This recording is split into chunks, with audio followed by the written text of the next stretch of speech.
ಈ ಮಂಗಳೂರು ಜೈಲಲ್ಲಿ ಮಾದಕ ವಸ್ತುಗಳಂದರೆ CCTVಯಲ್ಲೂ ಕೂಡ ಸರ್ವೆ ಆಗಿರೋಂಥದ್ದು ಸರ್. ಪಟ್ಟಣದನ್ನು ತಗೊಂಬಂದು ಈಗ ಮಂಗಳೂರು ಜೈಲು ಭಾಳ ಕಿಷ್ಕಿಂದವಾಗಿದೆ.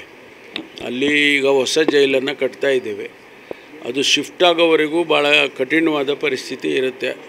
ಈ ರೀತಿ ಡ್ರಗ್ಸು ಅಥವಾ ಬೇರೆ ಬೇರೆ ಅನೈತಿಕ ಚಟುವಟಿಕೆಗಳು ಅಲ್ಲಿ ಆಗೋದು ಕಂಡುಬಂದಾಗೆಲ್ಲ ಅದಕ್ಕೆ ಕ್ರಮ ತಗೊಂಡಿದ್ದಾರೆ. ಈಗಲೂ ಕೂಡ ಯಾರು ಅದನ್ನು ಡ್ರಗ್ಸ್ ತಂದಿದ್ರು, ಪೆಡ್ಲಿಂಗ್ ಯಾರು ಮಾಡಿದರು, ಸರಬರಾಜು ಯಾರು ಮಾಡಿದರು, ಅದನ್ನೆಲ್ಲವನ್ನು ಕೂಡ ಅವರು ಪರಿಶೀಲನೆ ಮಾಡಿ ಅದ್ರ ಮೇಲೆ ಕ್ರಮ ತಗೊಳ್ಳೋದಕ್ಕೆ ಈಗಾಗಲೇ ನಾವು ಸೂಚನೆ ಮಾಡಿದ್ದೀವಿ.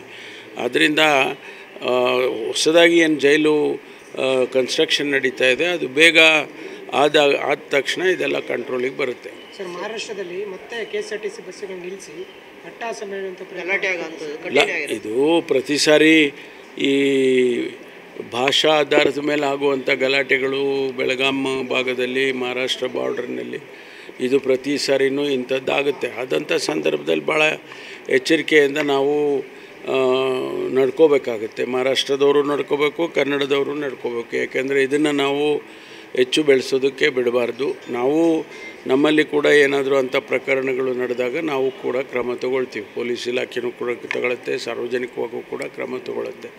ಮತ್ತು ಮಹಾರಾಷ್ಟ್ರದವ್ರಿಗೂ ಕೂಡ ನಾನು ಮನವಿ ಮಾಡಿಕೊಳ್ತೇನೆ, ಅದನ್ನು ಹೆಚ್ಚು ಬೆಳೆಸೋದು ಸರಿ ಕಾಣೋದಿಲ್ಲ. ಕಾನೂನು ವಿರುದ್ಧವಾಗಿ ಮಾಡ್ತಕ್ಕಂಥದ್ದು ಸರಿ ಕಾಣೋದಿಲ್ಲ. ಸರ್, ಈ ಮಂಗಳೂರು ಜೈಲಲ್ಲಿ ಮಾದಕ ವಸ್ತುಗಳಂದರೆ CCTVಯಲ್ಲೂ ಕೂಡ ಸರ್ವೆ ಆಗಿರೋಂಥದ್ದು ಸರ್. ಪಟ್ಟಣದನ್ನು ತಗೊಂಬಂದು ಈಗ ಮಂಗಳೂರು ಜೈಲು ಭಾಳ ಕಿಷ್ಕಿಂದವಾಗಿದೆ.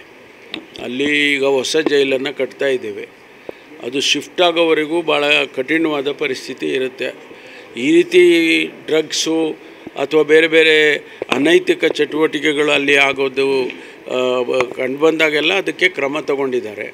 ಈಗಲೂ ಕೂಡ ಯಾರು ಅದನ್ನು ಡ್ರಗ್ಸ್ ತಂದಿದ್ರು, ಪೆಡ್ಲಿಂಗ್ ಯಾರು ಮಾಡಿದರು, ಸರಬರಾಜು ಯಾರು ಮಾಡಿದರು, ಅದನ್ನೆಲ್ಲವನ್ನು ಕೂಡ ಅವರು ಪರಿಶೀಲನೆ ಮಾಡಿ ಅದ್ರ ಮೇಲೆ ಕ್ರಮ ತಗೊಳ್ಳೋದಕ್ಕೆ ಈಗಾಗಲೇ ನಾವು ಸೂಚನೆ ಮಾಡಿದ್ದೀವಿ. ಆದ್ದರಿಂದ ಹೊಸದಾಗಿ ಏನು ಜೈಲು ಕನ್ಸ್ಟ್ರಕ್ಷನ್ ನಡೀತಾ ಇದೆ ಅದು ಬೇಗ ಆದ ತಕ್ಷಣ ಇದೆಲ್ಲ ಕಂಟ್ರೋಲಿಗೆ ಬರುತ್ತೆ. ಸರ್, ಮಹಾರಾಷ್ಟ್ರದಲ್ಲಿ ಮತ್ತೆ KSRTC ಬಸ್ಸುಗಳನ್ನು ನಿಲ್ಲಿಸಿ ಅಟ್ಟಹಾಸ ಇದು ಪ್ರತಿ ಸಾರಿ ಈ ಭಾಷಾ ಆಧಾರದ ಮೇಲೆ ಆಗುವಂಥ ಗಲಾಟೆಗಳು ಬೆಳಗಾಂ ಭಾಗದಲ್ಲಿ, ಮಹಾರಾಷ್ಟ್ರ ಬಾರ್ಡರ್ನಲ್ಲಿ ಇದು ಪ್ರತಿ ಸಾರಿನೂ ಇಂಥದ್ದಾಗುತ್ತೆ. ಆದಂಥ ಸಂದರ್ಭದಲ್ಲಿ ಭಾಳ ಎಚ್ಚರಿಕೆಯಿಂದ ನಾವು ನಡ್ಕೋಬೇಕಾಗುತ್ತೆ. ಮಹಾರಾಷ್ಟ್ರದವರು ನಡ್ಕೋಬೇಕು, ಕನ್ನಡದವರು ನಡ್ಕೋಬೇಕು. ಯಾಕೆಂದರೆ ಇದನ್ನು ನಾವು ಹೆಚ್ಚು ಬೆಳೆಸೋದಕ್ಕೆ ಬಿಡಬಾರ್ದು. ನಾವು ನಮ್ಮಲ್ಲಿ ಕೂಡ ಏನಾದರೂ ಅಂಥ ಪ್ರಕರಣಗಳು ನಡೆದಾಗ ನಾವು ಕೂಡ ಕ್ರಮ ತಗೊಳ್ತೀವಿ. ಪೊಲೀಸ್ ಇಲಾಖೆಯೂ ಕೂಡ ತಗೊಳುತ್ತೆ, ಸಾರ್ವಜನಿಕವಾಗೂ ಕೂಡ ಕ್ರಮ ತಗೊಳುತ್ತೆ. ಮತ್ತು ಮಹಾರಾಷ್ಟ್ರದವ್ರಿಗೂ ಕೂಡ ನಾನು ಮನವಿ ಮಾಡಿಕೊಳ್ತೇನೆ, ಅದನ್ನು ಹೆಚ್ಚು ಬೆಳೆಸೋದು ಸರಿ ಕಾಣೋದಿಲ್ಲ. ಕಾನೂನು ವಿರುದ್ಧವಾಗಿ ಮಾಡ್ತಕ್ಕಂಥದ್ದು ಸರಿ ಕಾಣೋದಿಲ್ಲ.